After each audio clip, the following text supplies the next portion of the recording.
नमस्कार, आप देख रहे हैं न्यूज नेशन और मैं हूं आपके साथ चिराग सुखीजा। महिला आरक्षण बिल को लेकर बुधवार को लोकसभा में जमकर बहस हुई। सत्ता पक्ष ने जहां इस बिल के समर्थन में अपनी बात रखी, वहीं विपक्षी दलों की राय अलग अलग दिखाई दी। कांग्रेस पार्टी ने बिल का समर्थन करते हुए इसमें हुई देरी पर सवाल तो उठाए ही, साथ ही इसके मसौदे पर क्रेडिट लेने की बात भी कही। वहीं सपा और आरजेडी तो इसे शुरू से ही बिल को लेकर अपनी राय स्पष्ट कर चुके हैं।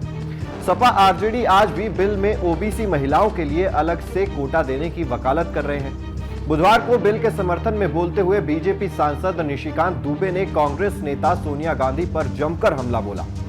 दुबे ने आरोप लगाया कि साल 2012 में एक बिल पर बहस के दौरान कैसे सत्ता पक्ष के सांसदों ने सपा के एक सांसद के साथ मारपीट की थी। दुबे ने इस दौरान यह भी कहा कि उस वक्त सोनिया गांधी ने सपा के उस सांसद का कॉलर तक पकड़ लिया था। चलिए आपको बताते हैं कि यह पूरा मामला आखिर है क्या।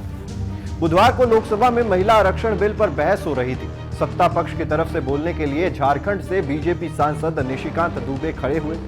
निशिकांत दुबे ने सपा और विपक्षी दलों की उन दलीलों पर बोलना शुरू किया जिसके तहत वो ये मांग कर रहे थे कि जो महिला आरक्षण बिल एनडीए सरकार लाई है, इसमें ओबीसी के लिए अलग से आरक्षण नहीं है और ये बिल बिना जनगणना और परिसीमन के कैसे लागू हो सकता है। नारी शक्ति वंदन बिल पर बीजेपी सांसद ने लोकसभा में सत्ता पक्ष की ओर से बहस की शुरुआत की। इसे लेकर विपक्षी सांसदों ने विरोध जताया और मांग की कि महिला सांसद को बीजेपी की ओर से बहस का नेतृत्व करना चाहिए था।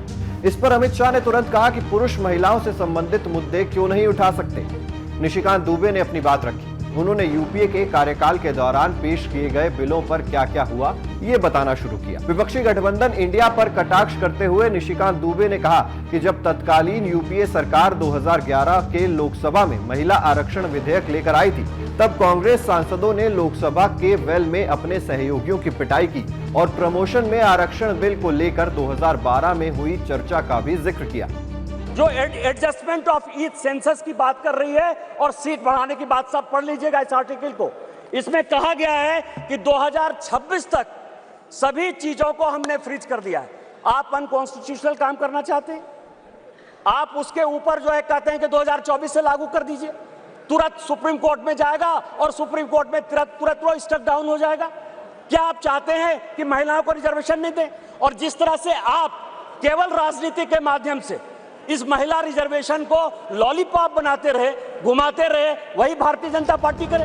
निशिकांत दुबे ने कहा कि जब मैं प्रमोशन में आरक्षण विधेयक के बारे में बताऊंगा तो इन बेंचों में मौजूद सभी लोग खड़े हो जाएंगे। उस समय कांग्रेस के मंत्री वी नारायणसामी विधेयक पेश कर रहे थे। सपा के यशवीर सिंह अनुसूचित जाति के सांसद थे। ये लोग अनुसूचित जाति और जनजाति की बात करते हैं। यशवीर सिंह ने नारायणसामी से बिल खींच लिया था। इस लोकसभा में सोनिया गांधी ने उनका यानी यशवीर सिंह का कॉलर पकड़ने की कोशिश की थी। मैंने तब कहा था कि आप तानाशाह नहीं हैं, आप रानी नहीं हैं, आप ऐसे नहीं कर सकती। उन्होंने आगे बताया कि मुलायम सिंह यादव ने तब कहा था कि अगर बीजेपी हस्तक्षेप न करती तो उनकी पार्टी के सांसद नहीं बच पाते। आपने सांसदों की हत्या करने की कोशिश की थी। अब आप गठबंधन में एक साथ आ गए हैं। दो बिल था, एक महिला रिजर्वेशन का 2011 में और 2013 में प्रमोशन इन रिजर्वेशन। और प्रमोशन इन रिजर्वेशन में मैं जब बात करूंगा तो ये पूरे के पूरे बेंच खड़े हो जाएंगे सर। यही वी नारायण स्वामी बिल को पेश कर रहे थे। समाजवादी पार्टी के यशवीर सिंह शेड्यूल कास्ट थे सर, ये कहते हैं अधिकार की बात, शेड्यूल कास्ट शेड्यूल ट्राइब की बात करते हैं सर। यही यशवीर सिंह यहां पार्लियामेंट में उस तरफ से गए, वी नारायण स्वामी का उन्होंने बिल खींच लिया। इस पार्लियामेंट में, इसी लोकसभा में सर, सबसे पहले बिल में यदि उसका कॉलर पकड़ने के लिए कोई आया तो यही मैडम श्रीमती सोनिया गांधी जी थे और नीरज शेखर वहां खड़े थे, मुलायम सिंह यादव बाहर थे और मैं वहां से कूद कर टेबल पर आया और मैंने कहा कि आप यहां की तानाशाह नहीं है, आप यहां की रानी नहीं है, इस बेल में आप मारपीट नहीं कर सकती हैं। और इनके जो इतने लेफ्टिनेंट थे, बिलास मुतेबार से लेकर सबों ने उनको पीटा। 2012 की समाचार रिपोर्टों में लोकसभा में हंगामे के दौरान जब यशवीर सिंह ने नारायणसामी से कागजात छीन लिए थे और सोनिया गांधी ने उस दौरान यशवीर सिंह से कागजात वापस लेने का प्रयास भी किया था। समाजवादी पार्टी के तत्कालीन प्रमुख दिवंगत मुलायम सिंह यादव ने उस समय सांसदों पर हुए हमले की निंदा की थी। इस वीडियो के बारे में आपकी क्या राय है, कमेंट बॉक्स में जरूर बताइए। अगर आपने अभी तक न्यूज नेशन को सब्सक्राइब नहीं किया है तो जल्द से जल्द सब्सक्राइब भी कर दीजिए और बेल आइकन भी जरूर प्रेस कर दीजिए ताकि देश और दुनिया से जुड़ी हर खबर सबसे पहले आप तक पहुंचे। देखते रहिए न्यूज नेशन।